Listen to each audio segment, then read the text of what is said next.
Hello, I'm Ted Gambardella with Distinctive Style Magazine, and we're here with Tim Martin Gleason, who is starring in Dallas, Texas in The Phantom of the Opera. Tim, we want to thank you for being here. Absolutely. Good to be here. And you just told me you're from New Jersey. Grew up in New Jersey, Piscataway, New Jersey. Tim has been in several other shows. He was in Romeo and Juliet.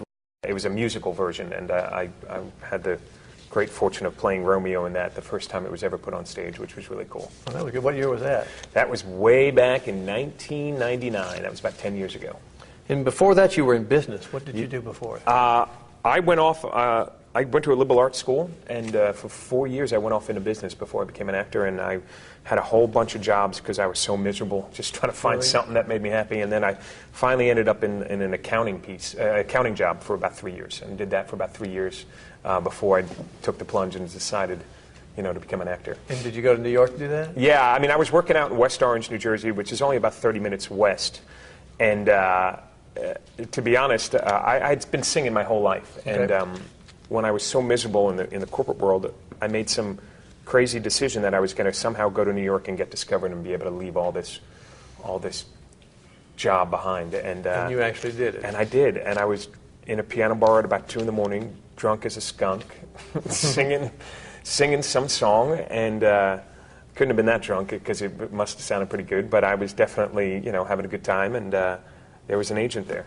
And, really? Yeah. And what year was this? This was back in 1997. It was a real agent. He said, "Listen, I want to make you a star, boy." Yeah, it was a real agent. It wasn't an agent that said, "Give me $2,000 and we'll, and meet me back." Yeah, exactly. No, it was. She said, "So who?" She's like, "You're great. Who represents you?" And I said, "I work out in New Jersey. I have a 9-to-5 job." And she said, "Oh, well, if you ever change your mind, give me a call." And I did. And it worked. And what was your first job? My first job was, I knew I wanted to join the union pretty immediately. You can be a non-union actor, and do shows, but if you're going to be on Broadway, if you're going to do national tours like Phantom and stuff, you have to be a union actor. So my first gig was a really terrible children's theater gig, but it gave me my union card. So it was called The Lion, the Witch, and the Wardrobe, and we traveled around the country in a van for 13 weeks and playing in cafeterias / auditoriums, and we'd get there at 9 a.m., set up for an hour, do a 10:30 show, and then move on to the next city. And it was a rough life for 13 weeks, but, it was a means to an end. It got me my card, and then I was able to start auditioning in New York, and, here I am. Wow, and have you worked continually since then? Well, I've been with Phantom since December of 2001 continually. Wow. I've been with 3 different companies of them. I did this tour. 9 years. 9 years. I did this tour for 3.5 years, and then they invited me to Broadway, and I did the Broadway production as Raoul for a year, and then they asked me to open the Vegas company of Phantom as Raoul, and I did that for a 1.5 years, and then I came back to Broadway for 2, and then they asked me about a year ago to come out as Phantom and be a full-time Phantom. So for 8 years, I've been continuously employed with Phantom, and it's been an absolute blessing. And is it easy for you to stay in the character and after all these years of doing it and stuff? Well, I wouldn't have the job, I guess, if it wasn't. So, I mean, it's that's the challenge, of doing it so long. That is the challenge. But having done the show with so many different Christines, with so many different companies, it really does stay fresh, and it's not that difficult. And the reaction from the people is so genuine and so sincere that keeps you going as well.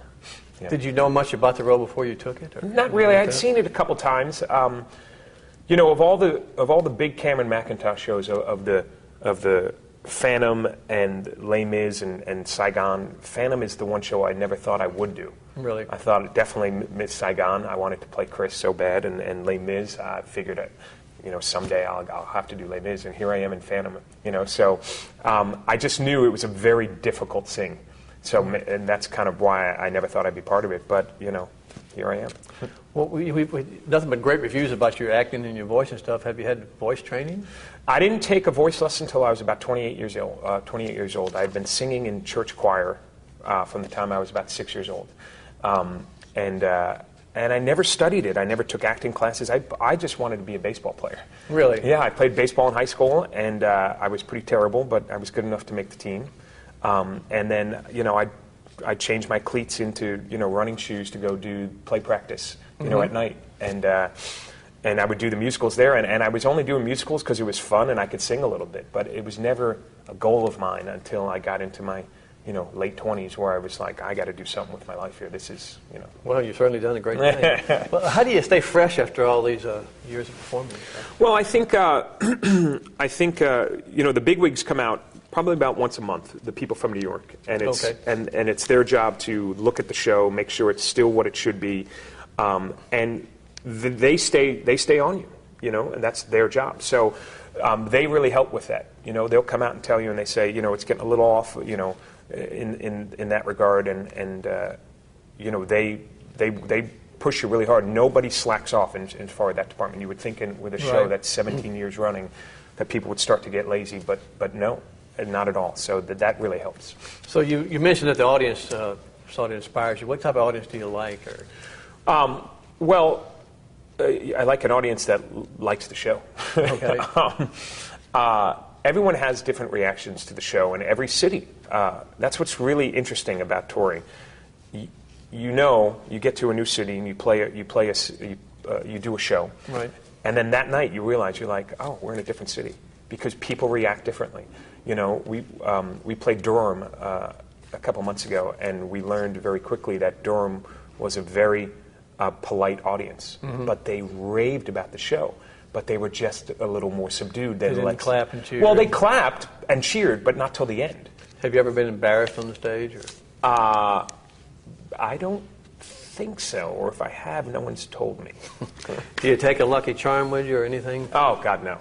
We're all not superstitious or anything. No, at this point, it's a job now. We're all professionals. You know what I mean? I mean, in high school, I'd throw up backstage before I have to go on because really? I was so nervous. But at this point, I think if you're taking a Lucky Charm on stage, then something's not right. Your luck is over. Yes, right? Exactly.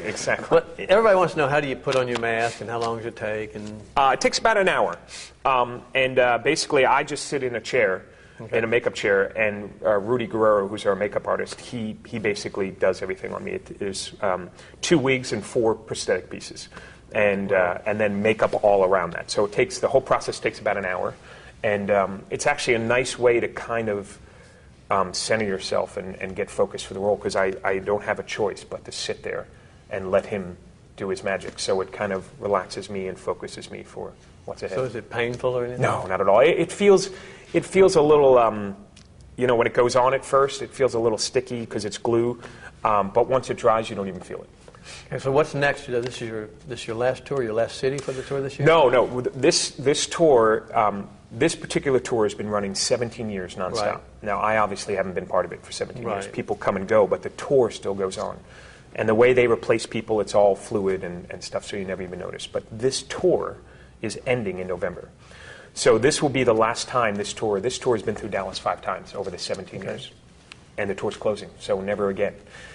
So the last time Dallas will see the Phantom? That is correct. Now, eventually, somewhere down the road, they'll probably redesign the show and send it back out, maybe make it a little smaller, maybe, I don't know what their plans are, but that could be 3 years from now, that could be 10 years from now. There is at the moment, there's no plans to send out another tour. So this is kind of the end of So this is the end of your job with the Phantom?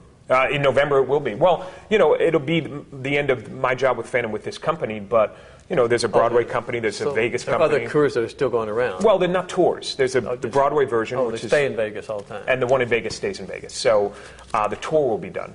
But they always say once you're with Phantom, you never leave. Thank you. We're with Tim Martin Gleason with the Phantom of the Opera. Thank you very much, man. I appreciate it. Thank you, sir.